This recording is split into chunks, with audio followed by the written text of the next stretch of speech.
کی با یه جمله مثل من میتونه آرومت کنه؟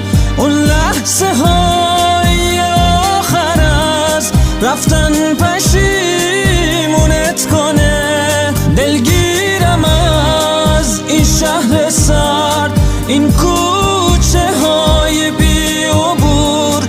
وقتی به من فکر میکنی حس میکنم از راه دور.